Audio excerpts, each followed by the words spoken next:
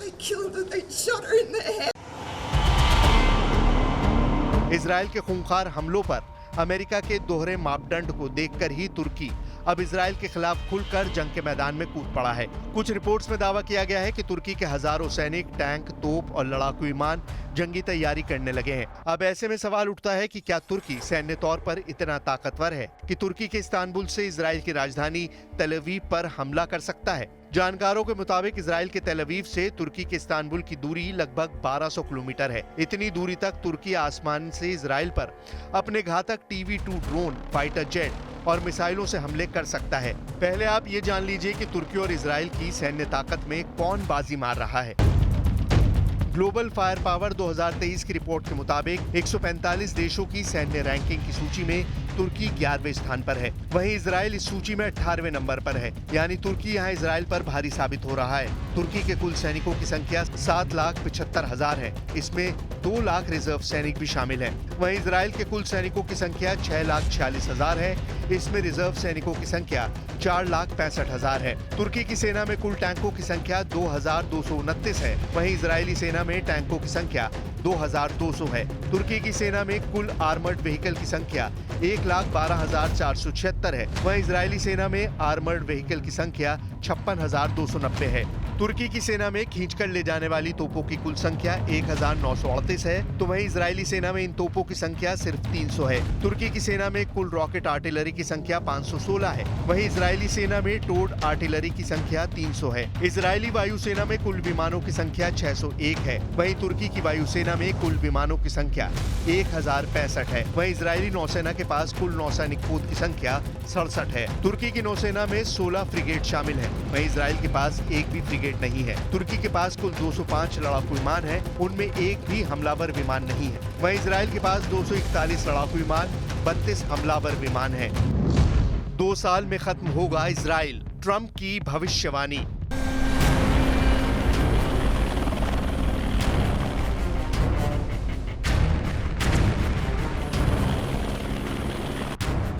आंकड़ों को देखकर साफ कहा जा सकता है कि इजराइल की तुलना में तुर्की सैन्य लिहाज से जरा भी कमजोर नहीं है। इस वक्त तुर्की मिस्र, ईरान, लेबनान और सीरिया जैसे देशों को एकजुट करने में लगा है। उधर रूस के राष्ट्रपति पुतिन और तुर्की के राष्ट्रपति अर्दोआन गाजा, लेबनान और सीरिया पर हो रहे इजरायली हमलों को लेकर कई गुप्त प्लान बना चुके हैं। दावा तो यहाँ तक किया गया है कि नेटो के कई देशों को पुतिन ने अपनी तरफ मिला लिया है।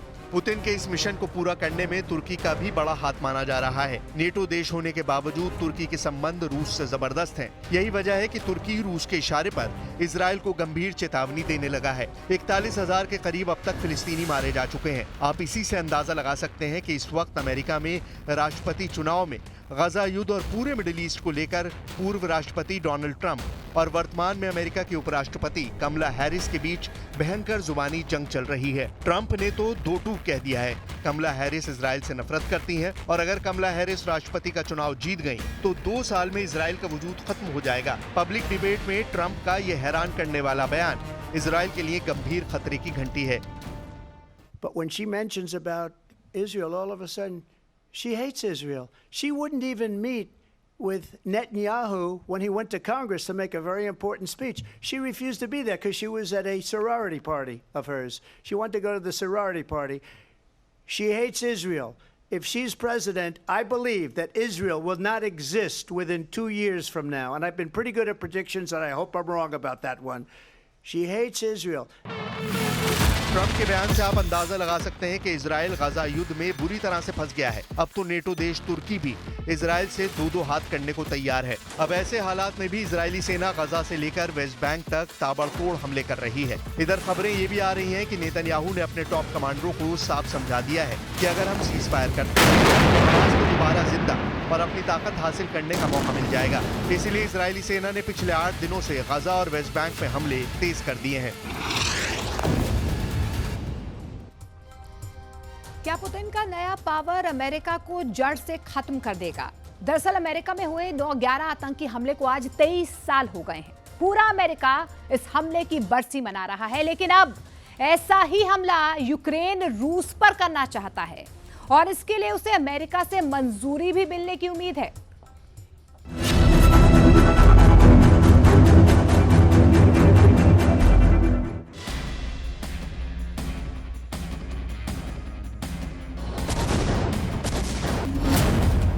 रूस के 2 supersonic Sukhoi 35 fighter jet take off करते हैं। एक बड़े अटैक मिशन की तैयारी है। दोनों फाइटर जेट पर मिसाइल लोड है और अब टारगेट की तलाश हो रही है। आसमान के बाद समंदर देखिए। ये रूस के एडमिरल गोशकोव क्लास का फ्रिगेट एडमिरल गोलोवको है। इसमें लगे एयर डिफेंस सिस्टम को चेक किया जा रहा है। ये फ्रिगेट कलिब्र और जिरकॉन जैसी मिसाइलों से लैस है। हर हथियार को आजमाया जा रहा है। बताया गया है कि ये बड़े टारगेट पर हमले की तैयारी है।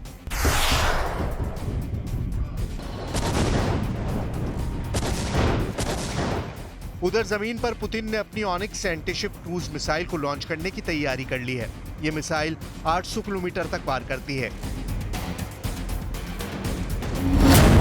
पुतिन ने अमेरिका को अपना पंजा दिखा दिया है। पुतिन के पंजे की ताकत को अमेरिका डिकोड कर रहा है। पुतिन के पंजे की पहली उंगली में उनकी एयर पावर है, दूसरी में उनकी नौसेना है, तीसरी उंगली रूस की मिसाइल पावर है, चौथी उंगली में ईरान है, जिसकी तरफ से पुतिन को ड्रोन और मिसाइल सप्लाई तेज करने का दावा किया गया है। और 5वीं उंगली का मतलब है शी जिनपिंग यानी चीन। पुतिन अमेरिका को बताना चाहते हैं कि जब ये पंजा मुट्ठी में तब्दील होगा तो एटम बम बन जाएगा, यानी तब अमेरिका और नेटो का बचना मुश्किल है।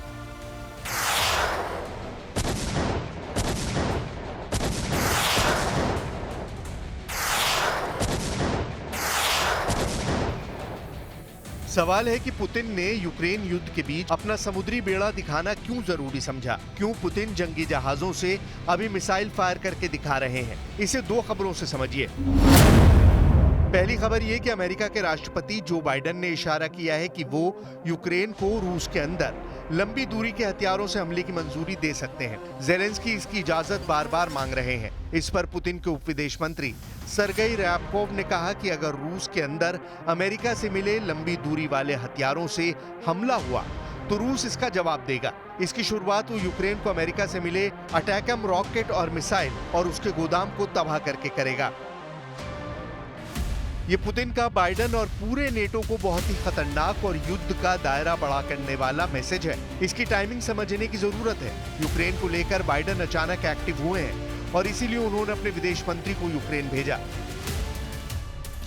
एक तरफ अमेरिका और ब्रिटेन के विदेश मंत्री ट्रेन से कीव पहुंचे और दूसरी तरफ पुतिन के जंगी बेड़े आग उगल रहे हैं। एक तरफ नेटो के 2 बहुत ही मजबूत देश और परमाणु बम बनाने वाले देश के विदेश मंत्री हैं, तो दूसरी तरफ रूस और चीन की सेनाएं मिलकर अभ्यास कर रही हैं। ये 2 तस्वीरें साबित करती हैं कि इस वक्त दुनिया इन 2 सबसे खतरनाक एजेंडे में फंस चुकी है।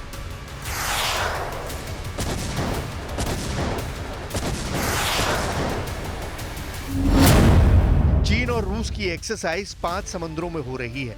नाम है ओशियन 2024।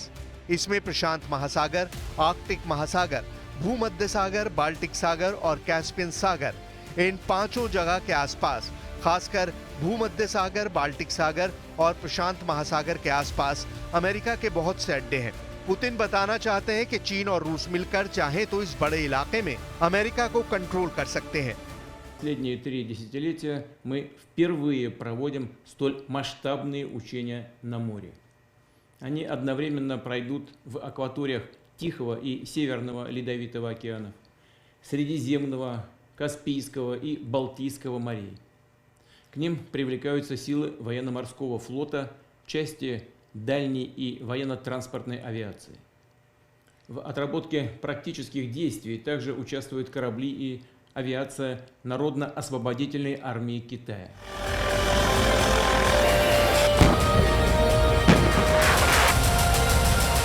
अमेरिका भी इस बात को समझ चुका है कि एक तरह से दुनिया भर में अमेरिका के अड्डों को घेरने की एक कोशिश की जा रही है और इसमें पुतिन की मदद कर रहे हैं चीन के राष्ट्रपति शी जिनपिंग।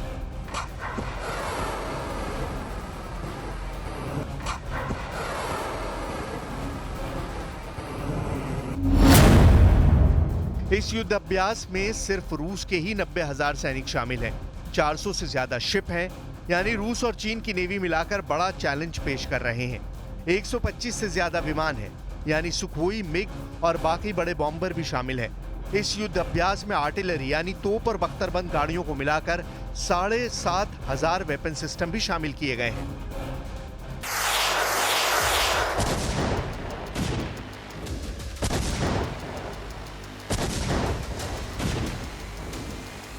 ये रूस की तरफ से एक बड़ा कदम है, क्योंकि रूस की पूरी वॉर मशीनरी जब यूक्रेन में तबाही मचा रही है और साथ में रूस के अंदर कुर्स्क का फ्रंट भी लगातार एक्टिव बना हुआ है, वहां यूक्रेन के साथ खतरनाक जंग चल रही है, तब 90,000 सैनिकों और इतने बड़े बड़े हथियारों को युद्ध अभ्यास में लगा देना, ये पुतिन की तरफ से कोई बड़ी खतरनाक चाल बताई जा रही है।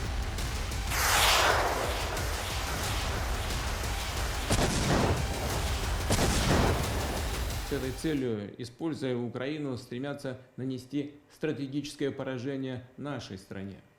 Под предлогом противодействия якобы существующей российской угрозе и сдерживания Китайской Народной Республики, США и их сателлиты наращивают военное присутствие вблизи западных рубежей России, в Арктике и в Азиатско-Тихоокеанском регионе.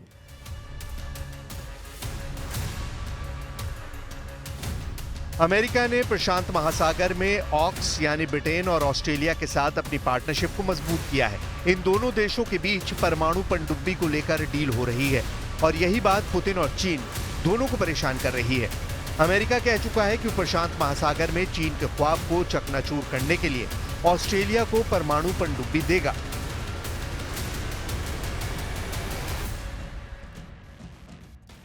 इसीलिए पुतिन और जिनपिंग के भरोसेमंद अफसर और मंत्री इस वक्त बहुत एक्टिव हो चुके हैं। सेंट पीटर्सबर्ग में ये मीटिंग देखिए। रूस के सुरक्षा परिषद के सचिव सरगई शोइगु की मुलाकात चीन के सेंट्रल कमीशन के निदेशक वांग यी से हुई और इस बैठक को लेकर अमेरिका भी समझ रहा है कि उसके खिलाफ बहुत बड़ी साजिश हो रही है। वैसे देखा जाए तो चीन और रूस की दोस्ती मजबूत करके पुतिन ने ही बाइडेन को नहीं घेरा है।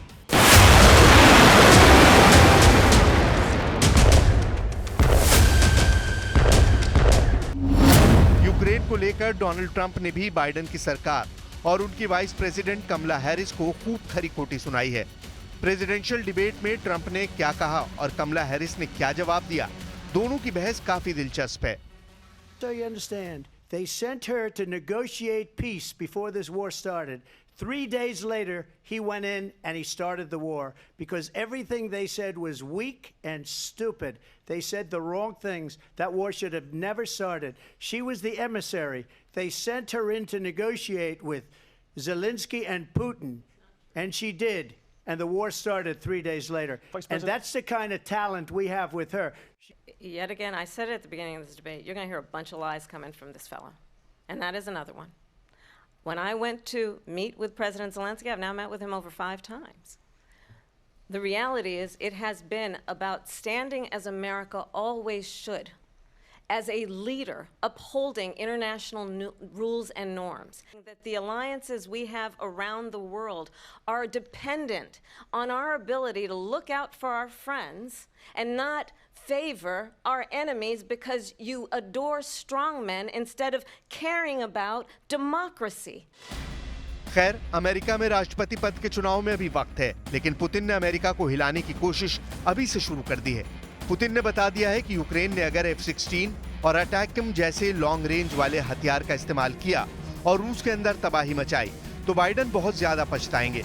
इसीलिए ट्रंप से लेकर बाइडन का हर विरोधी यूक्रेन युद्ध को लेकर अमेरिका की मौजूद सरकार को आड़े हाथों ले रहा है। कहा जा रहा है कि ज़ेलेंस्की को बचाने के लिए अमेरिका अब कंगाल होने को तैयार है। ज़ेलेंस्की को बचाने के लिए अमेरिका अपना सब कुछ दांव पर लगाने को तैयार है और इसीलिए अब अमेरिका ने ज़ेलेंस्की के बैंक खाते में $21 मिलियन से ज्यादा की रकम डालने का फैसला किया है। रुपए में बदलेंगे तो ये रकम 1,75,000 करोड़ यानी $1.25 लाख करोड़ रुपए होंगे, जो अब ज़ेलेंस्की को मिल सकते हैं। 1,75,000 करोड़ रुपए से बाइडन पुतिन को रोकना चाहते हैं, रूस को हराना चाहते हैं, वो नेटो को पुतिन के गुस्से से बचाना चाहते हैं। कीव पर हमले हो रहे हैं। खार्किव पर कब्जा करने के लिए पुतिन तैयार बैठे हैं। ओदेसा में रोज मिसाइल गिर रहे हैं। पोक्रोस्क और पुल्तावा पुतिन का नया टारगेट बन चुके हैं। लेकिन बाइडन तो हथियारों की शक्ल में ज़ेलेंस्की पर डॉलर की बारिश कर रहे हैं। धमाकों के बीच ज़ेलेंस्की को बार-बार लिफ्ट कराने की कोशिश जारी है। जाहिर है कि अब ज़ेलेंस्की को पुतिन की फौज से लड़ने के लिए फिर से नई पावर मिलने वाली है। यह ऐसी लॉन्ग रेंज वाली फायर पावर है जो अगर टारगेट पर लगी तो पुतिन अमेरिका और नेटो को मिट्टी में मिला देंगे। इसका ट्रेलर पुतिन ने दिखा दिया है।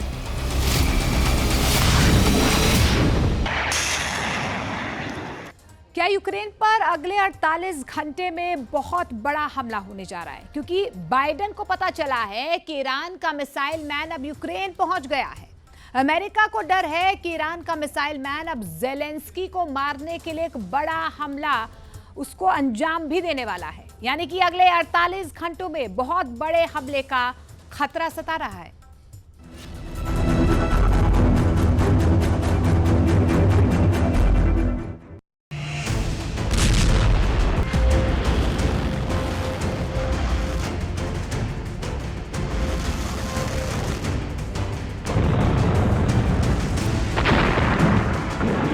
इस मिसाइल ने ज़ेलेंस्की की रातों की नींद उड़ा दी है।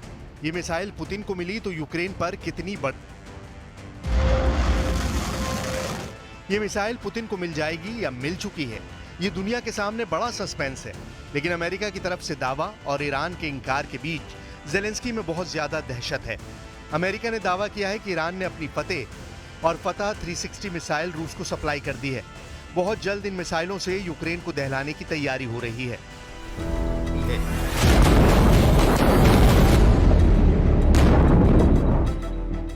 मिसाइल ईरान की है, सप्लाई रूस को करने का दावा हुआ है। तबाही यूक्रेन में होने का खतरा है और दर्द अमेरिका और ब्रिटेन को हो रहा है।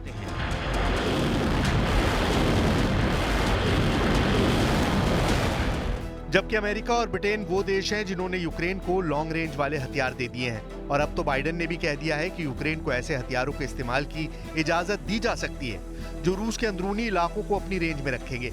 लेकिन इससे पहले अमेरिका और ब्रिटेन दोनों की तरफ से जो बयान आया है वो देखिए। This gives the Russians an additional capability and it gives them additional flexibility.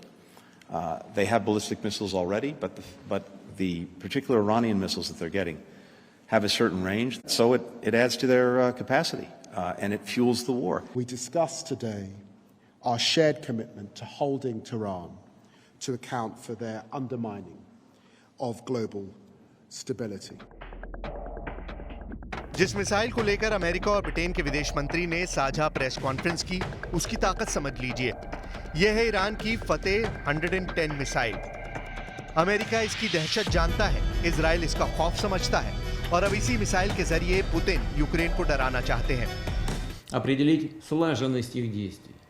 Будут отработаны вопросы комплексного применения высокоточного оружия, а также других современных и перспективных образцов вооружений, в том числе с учетом опыта, полученного в ходе специальной военной операции. Особое внимание уделяем укреплению военного сотрудничества с дружественными нам государствами.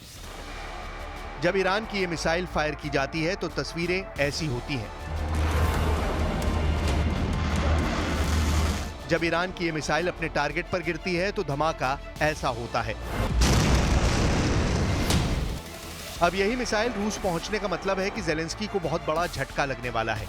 अगर सितंबर में इस बात का दावा किया जा रहा है कि ईरानी मिसाइल रूस के पास पहुंच चुकी है तो समझ लीजिए कि बहुत जल्दी इस मिसाइल को लॉन्च किया जा सकता है, क्योंकि यूक्रेन ने जब से रूस के कुर्स्क इलाके के बड़े हिस्से पर कब्जा कर लिया है, पुतिन पर प्रेशर बहुत ज्यादा है।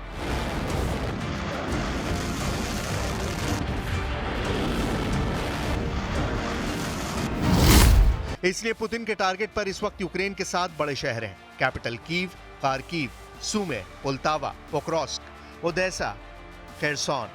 इन शहरों को बचाने का मतलब है कि ज़ेलेंस्की को अमेरिका की मदद चाहिए होगी। वहीं बड़े बड़े दावे करने वाले बाइडन और उनके स्टाफ की तरफ से ऐसी बातें फैलाई गई हैं जिसमें दावा किया गया है कि ईरान की तरफ से 200 बैलिस्टिक मिसाइलें पुतिन को ट्रांसफर की गई हैं। इससे पहले फतेह 110 को टेस्ट होते हुए पूरी दुनिया ने बहुत देखा है। अब इसकी असली हमले वाली लॉन्चिंग भी दुनिया जल्द देखेगी। यही ज़ेलेंस्की का सबसे बड़ा डर है।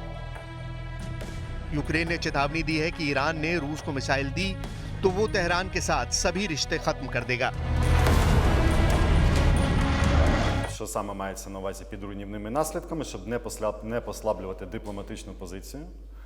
Але можу сказати, що всі опції, включно з тою, яку ви назвали, є на столі. Якщо дійсно ця передача відбулася і факт такого застосування буде зафіксований, а повірте, він буде відомим, якщо це відбулося, то відповідно будуть наставати наступні наслідки. फतेह 110 मिसाइल 300 किलोमीटर की रेंज तक हमला कर सकती है। यह अपने टारगेट के 3 मीटर के दायरे में गिरती है। 3,500 किलो भारी इस मिसाइल में 500 किलो का वॉरहेड लगाया जाता है।